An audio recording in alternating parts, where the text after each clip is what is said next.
So this lecture is one that I gave this morning to the model boat group. John and I belonged to two groups together. One was the boat group, and the other, of course, is this one, ESS. This presentation is in memory of John, who passed away last month while on a Danube River cruise. He died from COVID. What I'm doing today is a presentation that John gave 5 years ago when our boat group was exhibiting at Lone Tree Library. And John's initial talk was a little rough, so I helped him clean it up, polish it, get it ready for a PowerPoint presentation. The four models that we're going to be looking at, two of them are upstairs in the hallway. Kufu's boat and the Punt boat are upstairs. You all know where Egypt is located. This was for the ship people. The red dots are what we'll be talking about today. Our locations are in Giza, Luxor, East or West Bank, and Aswan. These green dots are some other sites that are relevant to ancient ships, but we're not going to talk about them today. We're going to limit ourselves to John's models. We're going to begin by looking at the original Egyptian boats, the papyrus rafts. And these go way back, more than 6,000 years ago. They were mostly individually built small fishing vessels or transport vessels. Pre-dynastic craft were made by bundling together papyrus, which was abundantly available for free along the banks of the river, and forming them into these rafts. The characteristic shape at nose and stern. We know that the Egyptians were an exceptionally conservative people. Once they started something, they didn't like to stop. So boats became made of wood, but they kept the old papyriform for those boats. Here's one from the Temple of Seti I, a sacred solar bark sailing across the heavens bearing a collection of gods with it. This 11th dynasty model of reed fishing boats is a well-known example. It's from the tomb of Meket Rey about 4,000 years ago, Middle Kingdom. It's now in the Metropolitan Museum of Art. And it shows two fishing boats that are towing a fish net between them.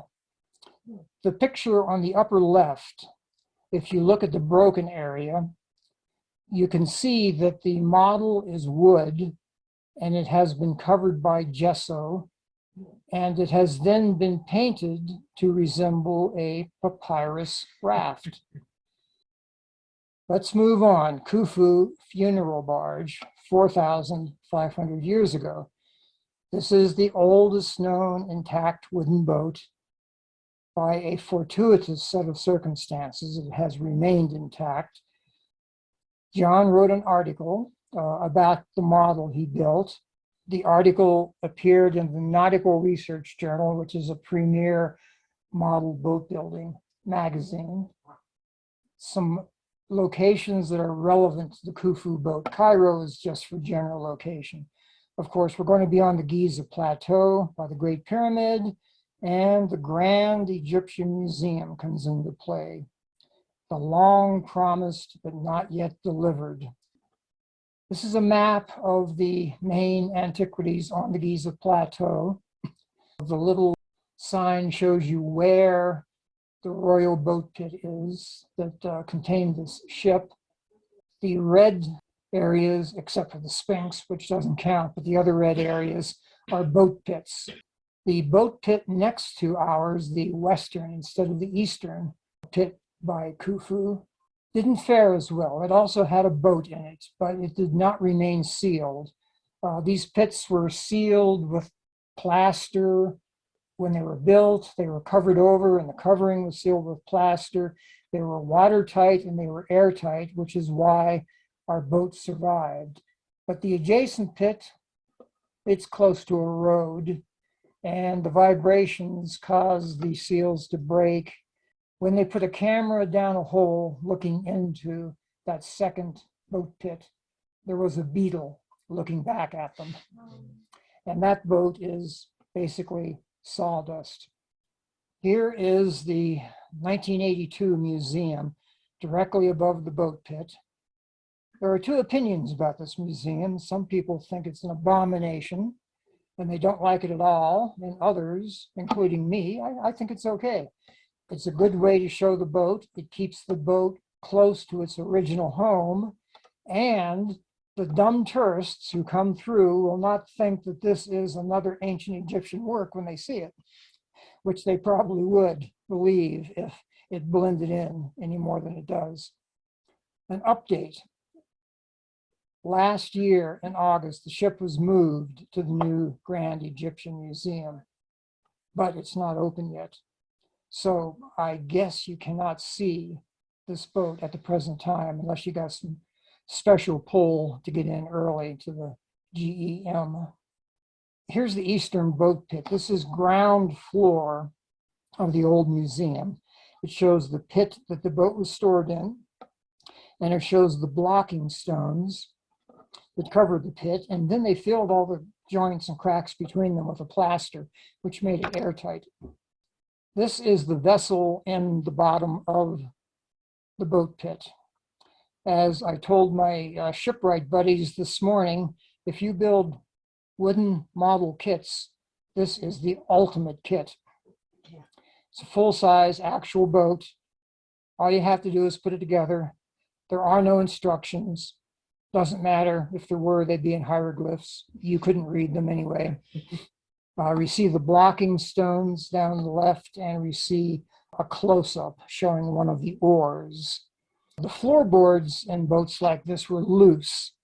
They could lift up the floorboards and get at the cargo area underneath the floorboards. There would not have been much cargo for a boat like this, which is probably strictly ceremonial.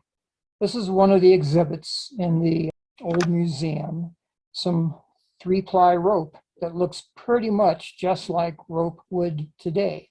Since this boat didn't have any rigging, I assumed that these would have been tow lines to pull that barge behind other vessels. And I'm sorry for the reflection. It's behind a museum glass in a case. Couldn't eliminate the reflection. Another of the exhibits in the old boat museum is this cross-section showing how it was put together. This old boat was tied together with rope. When the boat is put in the water, the wood and the rope both get wet. The wood expands, the rope shrinks, makes it watertight, at least for a short voyage. Starboard bow view. This is John's terminology. He used a lot of anachronistic terms. He used modern day ship terms to describe these things, although these terms did not originate for 3,000 or 4,000 years after the boats were built.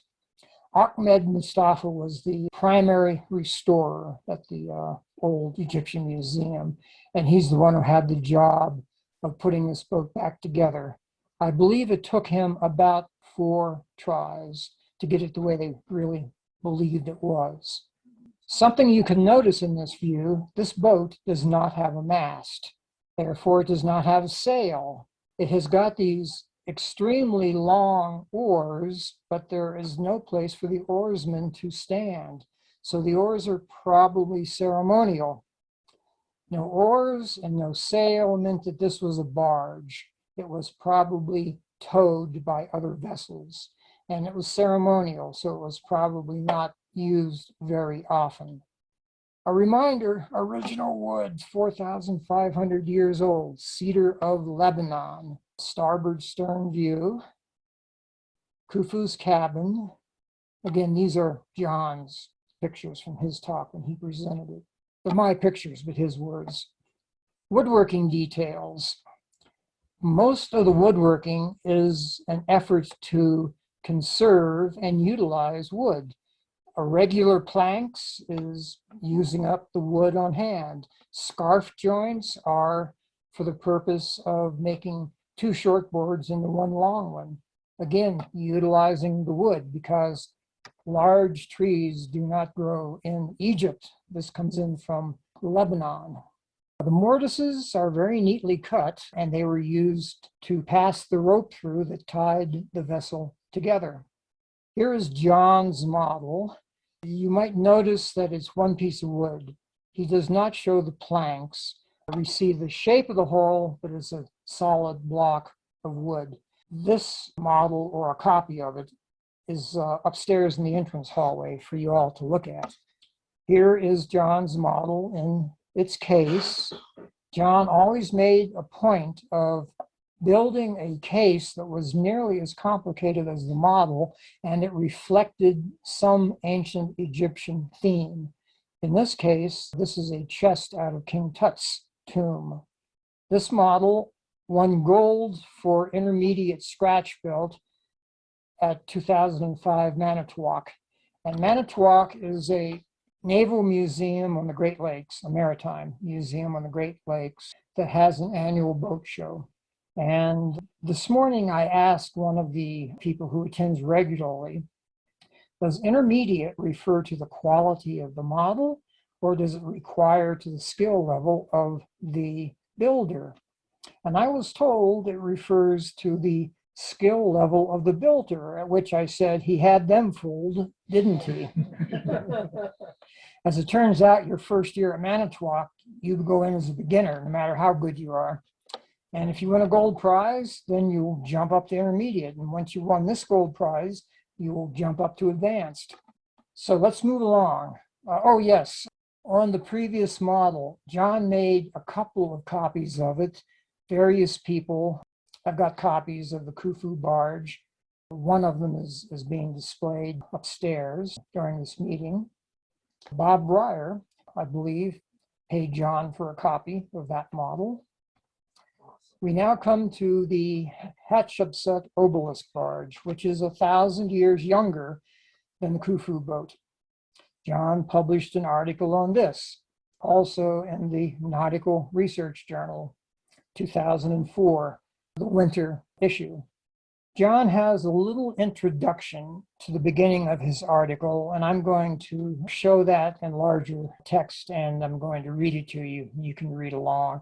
I think it sets the scene very nicely for this model. The year is 1504 BC. An early morning mist rises from the Nile River. To the east, Ra's first rays tint the horizon a golden pink as thousands of Egyptians line the riverbank to witness an event no one has seen before. Rounding a great bend in the river, a flotilla emerges from the south. 30 massive naval craft, propelled by hundreds of paddlers, are towing an immense barge. Reflecting the sun, their paddles flash golden as the fleet sails north past Luxor, Egypt's capital, to the quay servicing Karnak Temple. And I think that does a good job of putting this into a context that creates a nice image for me. Here's the areas we're talking about. Aswan is where the geological belt of granite crops out, and all of the obelisks in Egypt were made from granite from the Aswan quarry, because that's the only rock that's strong enough to hold up to pieces of stone this large. The obelisk was placed on a barge, taken downriver to Luxor, and erected in the temples. Across the river from Luxor, Hatshepsut's mortuary temple illustrates the processes of building, transporting, and erecting these obelisks. Hatshepsut was really proud of this, and she did a lot of bragging about this topic. This was, in essence, a moonshot of its day. It was a big project. No one had done anything like it before. Here is Hatshepsut's temple. The obelisk barge images are in the lower left gallery, which is south. This was a favorite comparison of John's. He liked to put the obelisk barge next to the HMS Victory, which was Lord Nelson's flagship in 1805. And the obelisk barge is as big as the Victory. It was really a sizable ship. It's not as high, but it's as long, and it's probably wider because there are two obelisks side by side, and this was actually a fairly wide barge. Here are some of John's plans. Okay, in the upper left, we see a cross section of the barge, and you see there are two obelisks side by side. Purple, of course, are the obelisks. I'm maintaining that color scheme from the previous image. Lengthwise, we see one obelisk long, but one is next to the other, so you only see one of them. A very interesting and unique feature is this cable that runs from the bow up and over the obelisks and down in the back. That is called a hogging truss. Hogging is the tendency of wooden boats to sag at each end because they're not supported. It was something to overcome. The Egyptians did it this way with these rope trusses, and for thousands of years, no one else used it. If you see an old boat with a hogging truss, you know it's an Egyptian ship. Here is the bow of John's model, and there are 8 hogging trusses shown here. He built his model by a system that's called bread and butter. And that basically means you glue a lot of thin boards together to make one a really thick one. And you can see the layers in the side of the model. He's got guards on his obelisk barge, Medjay, I guess. And John brought back some granite from Egypt, which he used to make these model obelisks. It's actual Aswan granite in John's model. That's nice. However, as a perfectionist, I say, the crystals in that are 100% size. They should be 100 times smaller than they are, which is true. The scale on this boat is about 1 to 96.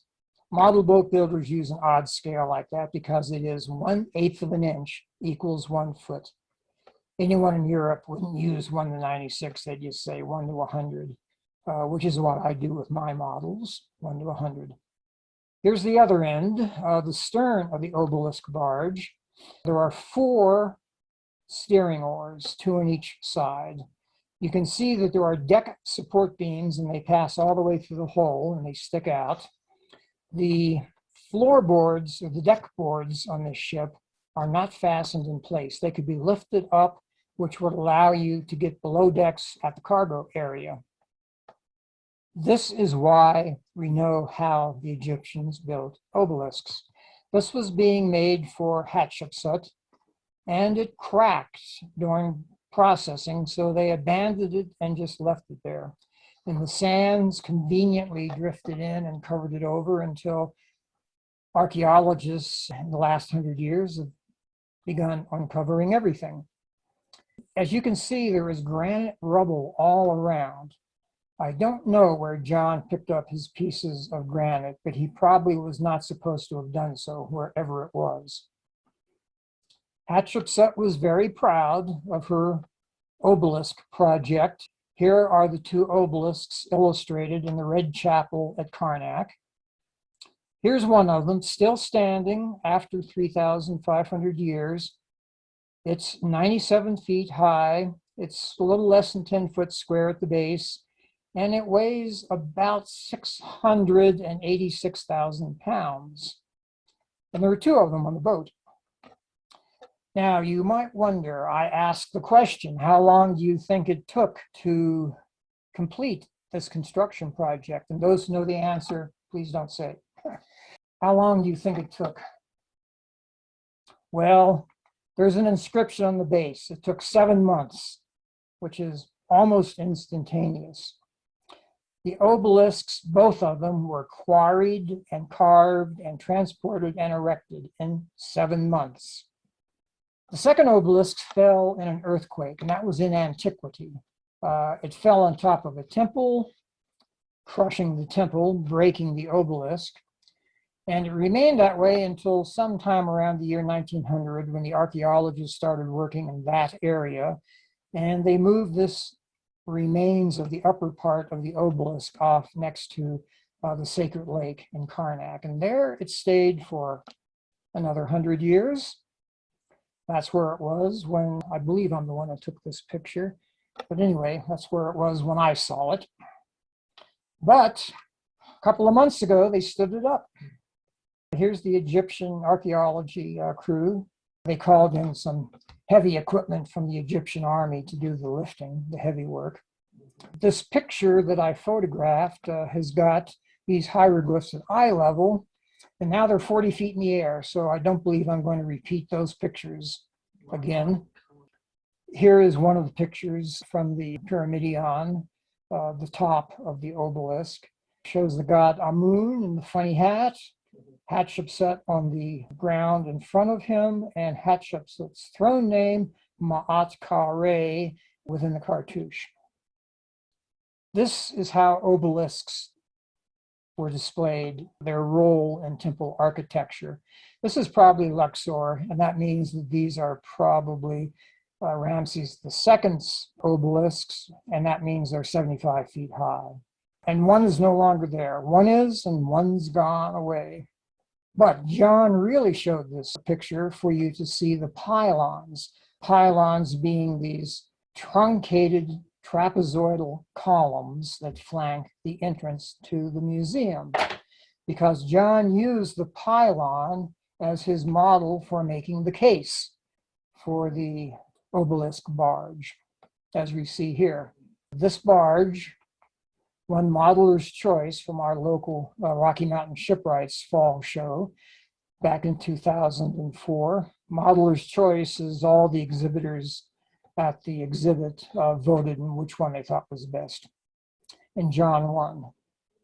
John has made copies of this model also for people. Guido Petty has one.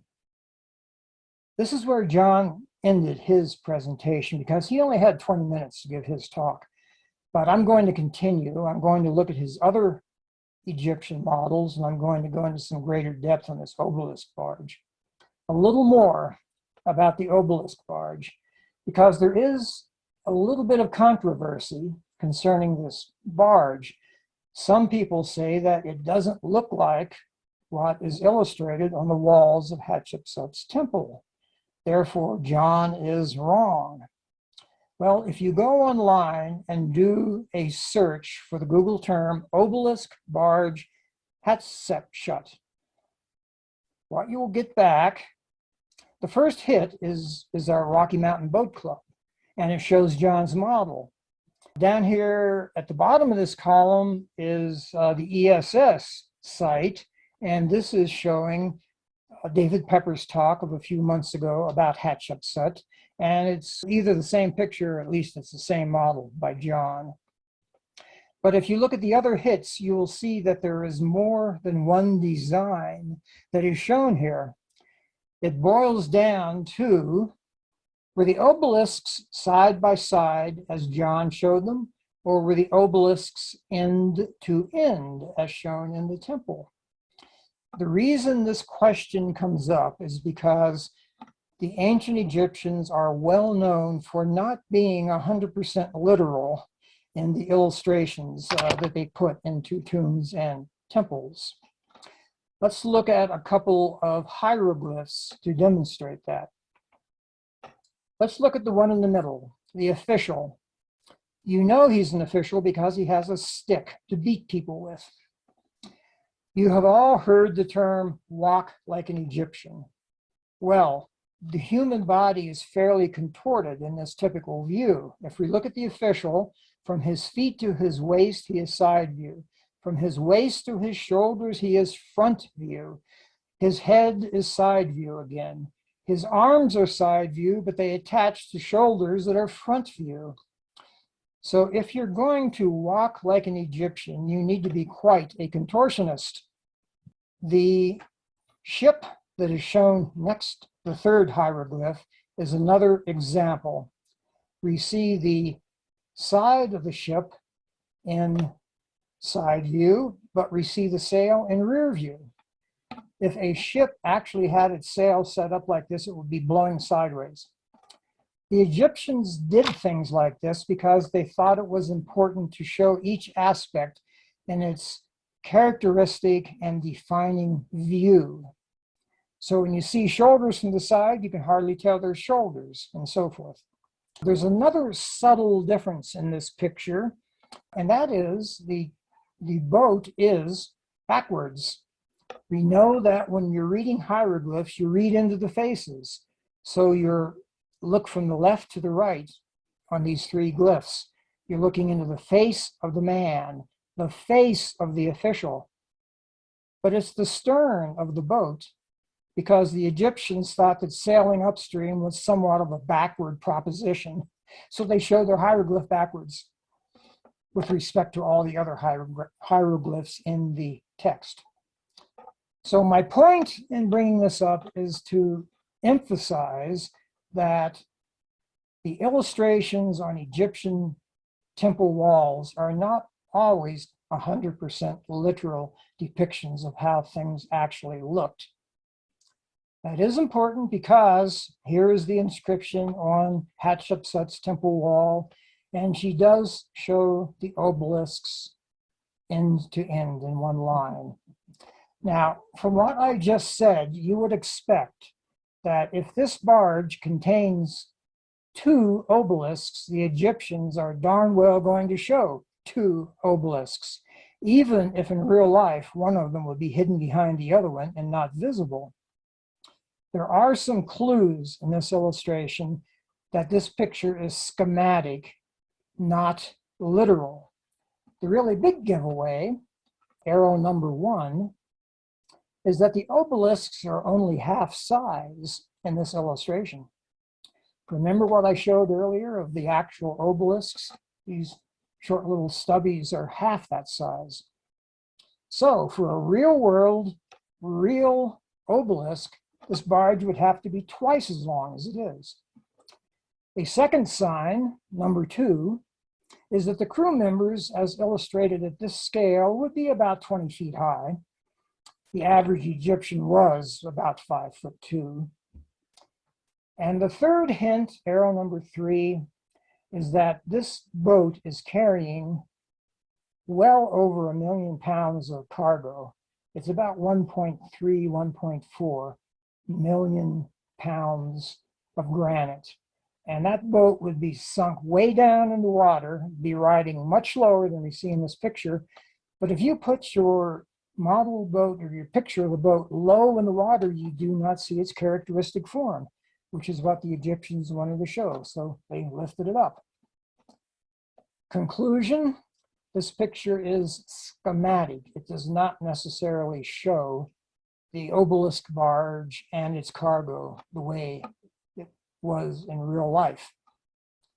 Most Egyptologists with a background in ships and marine subjects agree that the only way it could have been done was to have the obelisks side by side. That's what the author of this book concludes, and John followed Landstrom when he constructed his model. One last point on this topic. Let's go back to John's favorite comparison. If you were going to have an obelisk barge long enough to carry 2 full-size obelisks end to end, it would be considerably larger than the HMS Victory, and it would be very unstable. So, do you think it's very likely that you're going to see something like that on the Nile River? Not likely. Let's move on now. The Hatshepsut Voyage to Punt, 3,500 years ago. This is another of her projects that she liked to brag about and has a section of her mortuary temple devoted to. Punt, by the way, was a foreign trading location. Where was it? Well, it was the land of plenty to the Egyptians. It produced ivory, ebony, animal skins, spices, and all things good and pleasing to the gods. It's somewhere down the Red Sea. We're not sure quite where. Clear over in the Horn of Africa and Somalia, there have been archaeology sites discovered that contain Egyptian trade goods from this period of time, beads and pottery. At the same time, these things that Punt produces grow in a rather green environment. So you might think that a bit farther north would be more likely as a place. Perhaps this entire coastline with the question marks was Punt in the larger sense, and different expeditions went to different places. There were multiple boats in the expedition to Punt. They were built on the Nile River. They were taken apart. They were carried by pack animal through the eastern mountains, and then they were reassembled again on the Red Sea and sailed south. If any of you play the piano, you might like to know as a piece of trivia that ivory and ebony are both borrowed words from the ancient Egyptian language. Ebony, yes, ivory. Here is what one of the boats looks like on the walls of Hatshepsut's temple. Of course, we all know that the zigzag lines indicate water. The fish, however, are marine species. They do not occur in the Nile River. And we got a few odd things like squid and some strange crab relative that indicate we are in salt water now. In other words, the Red Sea. The picture that we see here was what John McGann used as the model for building his Punt boat. You might notice the Hogging truss on this picture. I talked about them before with respect to the Obelisk barge. This is one of the best illustrations of a Hogging truss. They were not used except by the Egyptians in antiquity. In the early 1800s, the American Navy had a secret weapon called diagonal braces, which they put into the USS Constitution and its sister ships. Those diagonal braces did the same thing, and they allowed our ships to be much larger than the British ships. The British didn't think that was fair. But later on, Mississippi River boats used something called a hogging chain. It was not really a chain, it was iron bars, but they ran along the sides of the boat, and they had the same purpose. Hold the ends up, keep them from sagging into the water. Once again, hogging truss in antiquity means it's an Egyptian ship. Here we have a real world ship based upon that same model being constructed. Cheryl Ward is an Egyptologist, archaeologist who specializes in marine subjects and the ancient boats of Egypt. She was the supervisor of the project that built this ship. There's a couple of things we can see on this incomplete hull. The Egyptians built their ships skin first. That means no frame. They put up the outside, and then they put some frame members on the inside to hold it in the shape they wanted. Also, there is no keel. This thing that you can see is on the inside of the ship. So that would be a keelson, perhaps, but there is no keel on the outside. And they also joined their boards together using floating tenons. No pun intended on floating tenon. That means there's a mortise in each board and a loose piece of wood runs between those two mortises to hold them together. Here is the completed boat, under sail on the Red Sea. In calm weather with a stationary boat, this thing wallowed like a pig. And the guy who was acting as captain was very worried about taking it out into open water. But once this ship got a little bit of headway, it assumed an even keel and it sailed beautifully. So yes, the ancient Egyptians knew what they were doing. This ship was built and the process was filmed, and it became a Nova special about 10 or 11 years ago. And you can find it online. Go to YouTube and search for, or you can search for Nova if you want, but building Pharaoh's ship should take you to it. I recommend it. It's a great video. Today, this ship has been moved to the Suez Maritime Museum. It's in a pond. It's away from the salt water, so you don't have to worry about barnacles and you don't have to worry about shipworms, but you do have to worry about the weather, and I really should put that inside someplace to preserve it. I guess they don't consider it worthy enough of special treatment. Let's move on to John, who built his model using the same originals in Hatshepsut's temple. John's model was built at Jeff Stevenson's request for the Denver Museum of Nature and Science teaching collection. And what Jeff has told me in the past is that he was expecting something small, something simple, not too complicated, not a large world-class model like he was handed by John. So this is a really good model, and it is upstairs where you can examine it. I hadn't seen it within the last 11 years. I'm happy to say that it's still in great condition because Jeff changed jobs within the museum and was no longer in charge of this. So the last time I saw this boat at the museum, it was setting up on top of a shelf, exposed to the dust. But Jeff's in charge again, and this model is being taken care of again. This is the bow of the model. Since I had access to it, I set it down on a table and I took a bunch of close-up photographs of it, which is what we're going to be seeing here. This red structure at the front of the ship, John McGann used the anachronistic term forecastle, which is spelled forecastle. But the term forecastle didn't come into use for 3,000 years after this boat was built. And I'm sure it had a name in ancient Egyptian, and I could look it up, but I don't know it, so forecastle it is. You also see the termination at the front end of the hogging truss. And you see the deck supports that project through the hole. The floorboards, the deck boards are loose, so they can be taken out and you can get at the cargo area. You can see how John built this model by bread and butter. It's layers of wood glued up to make one thick piece. This is midships on John's model. Now, the walls in Hatshepsut's mortuary temple don't show the deck mast because the gunwales stick up and hide it. That's another anachronistic term, by the way. How can you have gunwales when you don't even have guns? But they block the view of how the mast was stepped in. John did his best guess, and to me, it looks like he copied a Viking ship. That type of mast step was used by the Vikings.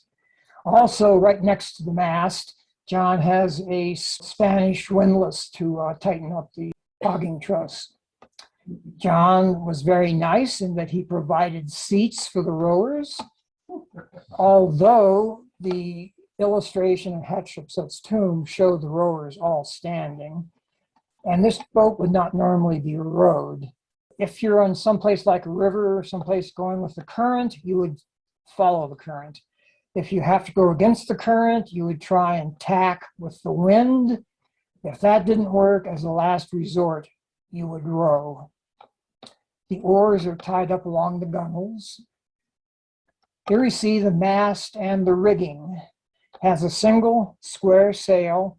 There are shrouds that run up the side, and they help hold the mast vertical, set on each side. Tensioned properly holds the mast in the central plane of the ship. There are no rat lines on these shrouds, as you would see in later boats. The Egyptians just kind of scramble up the ropes as needed. At this time in history, ancient Egyptians did have wheels. The wheel entered Egypt attached to Hyksos war chariots. So the Egyptians had wheels, but they had not yet made the connection and developed pulleys. So our block and tackle is literally a block. It's a block of wood with a hole through it. And the running tackle is threaded through that hole. Each hole controls one line.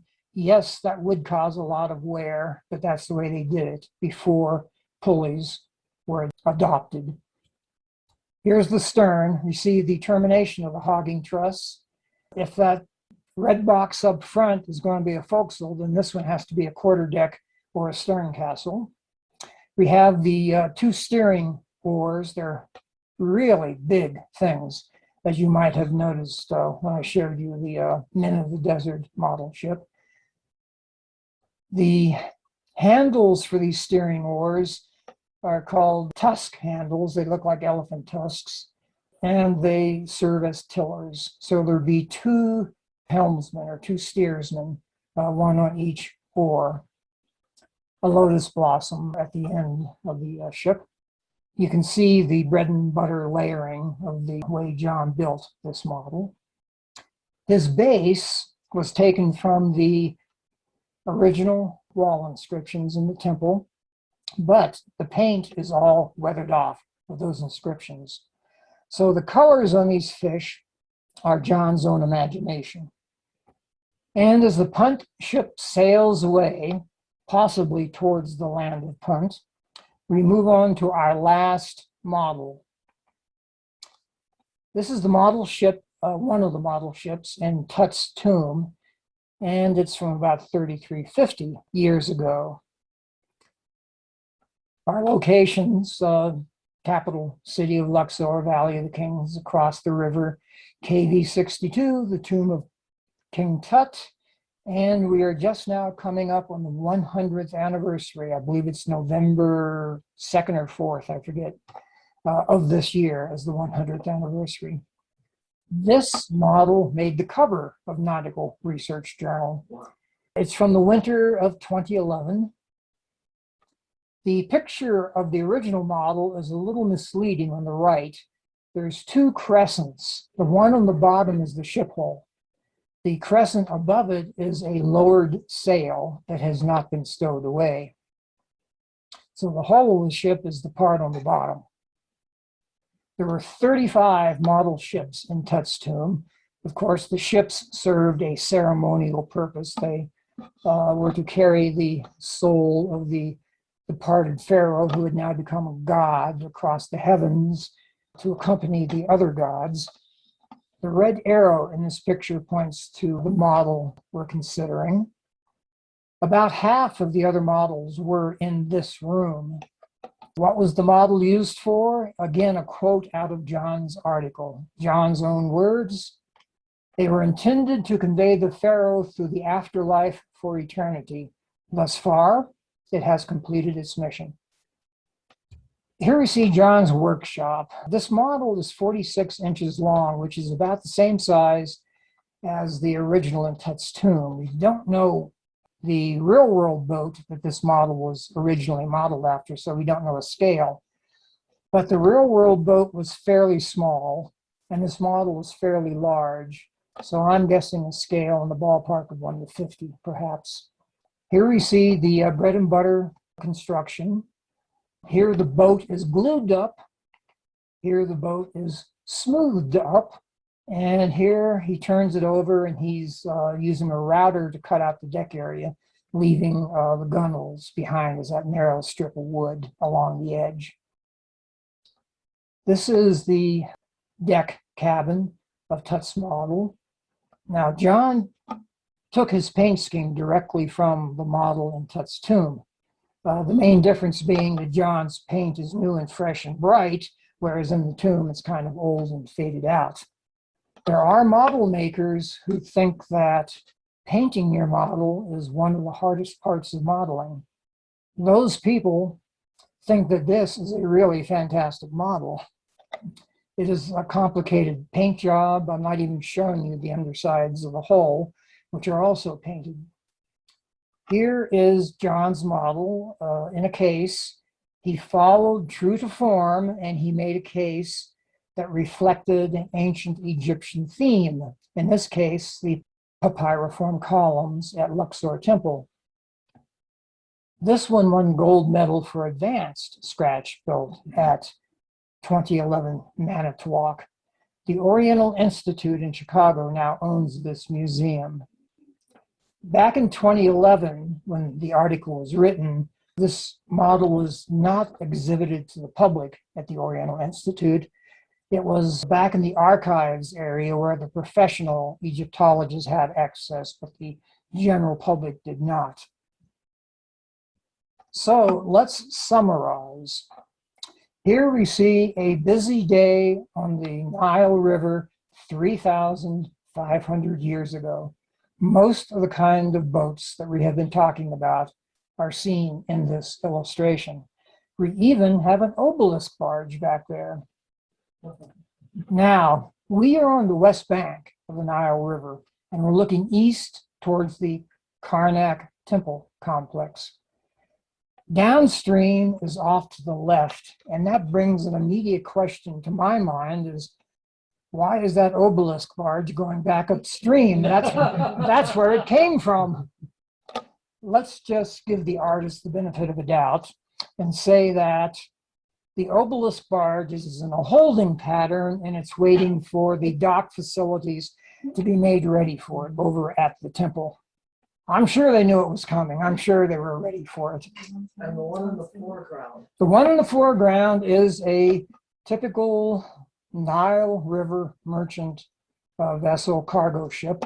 It's what the Punt boats were modeled after, but made somewhat larger and somewhat stronger to withstand the forces of the open sea, the Red Sea in this case. Like with all these boats, the deck boards were loose. You could lift them up and you put cargo underneath and then put the deck boards back. You see the hogging truss on this model in front.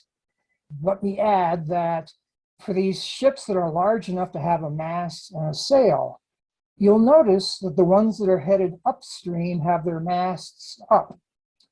But the one in the middle of the river that is headed downstream does not have its sail up. Not mast up, but sail up, which is part of that whole hieroglyphic verb form of travel upstream, a boat with its sail raised. Down in the lower left-hand corner, we see a couple of fishing boats with a net between them, much like the model out of the Metropolitan Museum of Art collection. At this point, we find ourselves in a place where a lot of Egyptian enthusiasts spend a lot of time. We are in denial. But regardless, there is no denying that this talk has come to the end. Thank you. So questions about boats or about Egypt from upstairs or from downstairs? I have one. Do you know how long it took John to make these models, roughly? It depends on how much he had going on at one time. He tended to concentrate on one model at a time, probably between 6 months and a year. And don't forget, most of his models had a case that was almost as complicated as the model was. And that might mean the two together would be more than a year. Okay, we have a question back here in the room. It's just a comment. I don't know how many of you were here when Bob Breyer came to speak. He was here because that was part of the price of getting John's boat. He had to give a lecture at ESS, and he also had to buy a seat for the boat to go home. I was going to say, and he also had to figure out how to get the boat home. He bought an airplane seat for it. Question: why didn't they stack their cargo on top of the deck? Why did they put it below the deck? Well, this is an ocean. We're talking about the Punt voyage now, or even the trips up the Nile River. The sailors have to be able to work on the deck. In the Punt expedition, there are pictures of the boats departing, the boats loading at Punt, P-U-N-T, and the boats returning home. And they brought back whole trees. There at Hatshepsut's temple, there is a little sign as you go in that says that this is the dead root of a tree from the Punt expedition that was planted in her temple. Things like that. You want to get them out of the salt air. You want to get them away from, those sailors had to sleep on deck and various other things. So they were cargo ships, and cargo ships always put the cargo in the hold. Yeah, and it's lower. That gives ballast. There's not as much fear of tipping over. Yeah. What was the object of those scorpion tails on the ship? I believe it was called more likely a duck tail than a scorpion. Well, are you talking about the Tutu model, or which model do you have in mind? Like the papyrus? The Yeah. one that comes around and has a round thing on it. Okay, those are probably lotus blossoms, and they were decorations and things along those lines have been put back onto the ships from the early the early days of papyrus raft, and they just continued doing it. It was purely decoration, so someone at a great distance could tell it was an Egyptian ship. Well, those the bow or the stern? The papyrus blossom tended to be at the stern. Okay, the question from Jeff was, do we know how many models John made? Are you referring to Egyptian models only or everything he did? Everything he did. I don't know, but he has a lot of them. Our model shipbuilding group has a website. You could just do a search on Rocky Mountain Shipwrights or Model Boat Building Denver, and you can get onto our website and you can look at a lot of John's models. He made the Turbina, the first steam-powered craft, which was British. He did the Vasa, which was a ship that sank on its maiden voyage, and he did the Bremen Cog, which was dredged up in the river near Bremen. He did the Bremen Cog as a shipwreck, made his model look like what they pulled out of the river. He did a lot of things. For the Egyptian boats, he only had these 4 models, but he made multiple copies of some of them. I guess that's it then. Thank you, Jay. Uh-huh. Thank you. That was very nice for John.